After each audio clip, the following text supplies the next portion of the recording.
सीता की कथा धन के भंडार भर देगी। यह कहानी सीता माता कहती थी और श्री राम प्रभु इसे सुना करते थे। एक दिन श्री राम भगवान को किसी काम के लिए बाहर जाना पड़ गया तो सीता माता कहने लगी कि भगवान, मेरा तो 12 वर्ष का नियम है, अब आप बाहर जाएंगे तो मैं अपनी कहानी किसे सुनाऊंगी। श्री राम ने कहा कि तुम कुएं की पाल पर जाकर बैठ जाना और वहाँ जो औरतें पानी भरने आएंगी उन्हें अपनी कहानी सुना देना। सीता माता कुएं की पाल पर जाकर बैठ जाती हैं।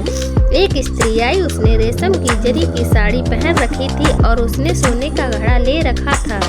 सीता माता उसे देखती हैं और कहती हैं कि बहन, मेरा 12 वर्ष का नित्यनेम सुन लो।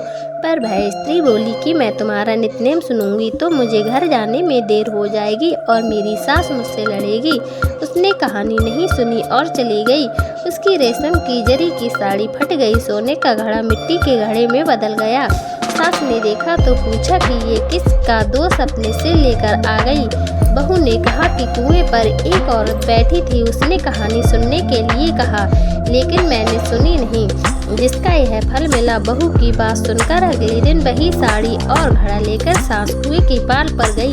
सास को वहीं सीता माता बैठी मिली तो माता सीता ने कहा कि बहन, मेरी कहानी सुन लीजिए। सास बोली कि एक बार छोड़, मैं तो 4 बार कहानी सुन लूंगी। राम आए, लक्ष्मण आए, देश के पुजारी आए, नित्यनेम का नेम लाए। आओ राम, बैठो राम, तपी रसोई जियो राम, माखन मिश्री खाओ राम, दूध बतासा पियो राम, सूत के पलका में पोठो राम, साल दुसाला पोठो राम, साल दुसाला ओढ़ो राम। जब बोलूं जब राम ही राम, जब बोलूं जब राम ही राम, राम समारे सबके काम, खाली घर भंडार भरेंगे, सबका बेड़ा पार करेंगे।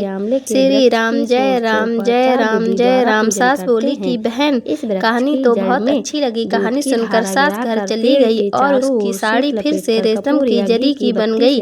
मिट्टी का घड़ा फिर सोने के घड़े में बदल गया। बहू कहने लगी, सासू माँ, आपने ये सब कैसे किया। सास ने कहा कि बहू, तू दोष लगा के आई और मैं अब दोष उतार कर आ रही हूँ। बहू ने पूछा कि वह कुएं वाली स्त्री कौन है। सास बोली कि वे माता सीता थी, वे पुराने से नया कर देती हैं, खाली घर में भंडार भर देती हैं, वह लक्ष्मी जी का वास घर में कर देती हैं, आदमी की जो भी इच्छा हो उसे पूरा कर देती हैं। बहू बोली कि ऐसी कहानी मुझे भी सुना दो। सास बोली कि ठीक है, तुम भी सुनो। और सास ने कहानी शुरू की। राम आए, लक्ष्मण आए, देश के पुजारी आए, नित्यनेम का नेम लाए। आओ राम, बैठो राम, तपी रसोई जियो राम, माखन मिश्री खाओ राम, दूध बतासा पियो राम, सूत के पलका मोठो राम, साल दुसाला पोठो राम, साल दुसाला ओढ़ो राम। जब बोलूं जब राम ही राम, राम समारे सबके काम, खाली घर भंडार भरेंगे, सबका बेड़ा पार करेंगे। श्री राम जय जय राम। कहानी सुनकर बहू बोली कि कहानी तो बहुत अच्छी है। सास ने कहा कि ठीक है,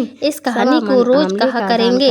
अब सास बहू रोज सवेरे उठती, नहाती धोती और पूजा करने के बाद नित्यनेम की सीता जी की कथा कहती। एक दिन उनके यहाँ एक पड़ोस की औरत आई और बोली कि बहन, जरा सी आँच देना। तो वह बोली कि आँच तो अभी हमने नहीं जलाई है। पड़ोसन ने कहा कि तुम सुबह 4 बजे से उठकर क्या कर रही थी।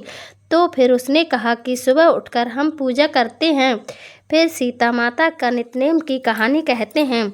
पड़ोसन ने उनकी बात सुनकर कहा कि सीता माता की कहानी कहने से तुम्हें क्या मिला। वे बोली कि इनकी कहानी कहने से घर में भंडार भर जाते हैं, सारे काम सिद्ध हो जाते हैं, मन की इच्छा भी पूरी होती है। पड़ोसन कहती है कि बहन, ऐसी कहानी तो मुझे भी सुना दो। फिर वह बोली कि ठीक है, तुम भी यह कहानी सुन लो। सारी कहानी सुनने के बाद पड़ोसन कहने लगी कि बहन, कहानी तो बहुत ही अच्छी है। अब वह पड़ोसन भी नित्यनेम सीता माता की कहानी कहने लगी। कहानी कहने से सीता माता ने पड़ोसन के भी भंडार भर दिए। अब तो पूरे मोहल्ले में नित्यनेम की कथा चल पड़ी। हर किसी की मनोकामना पूरे होने लगी। हे सीता माता, जैसे आपने उनके भंडार भरे वैसे ही आप हमारे भी भंडार भरना। कहानी सुनने वाले के भी और कहानी कहने वाले के भी।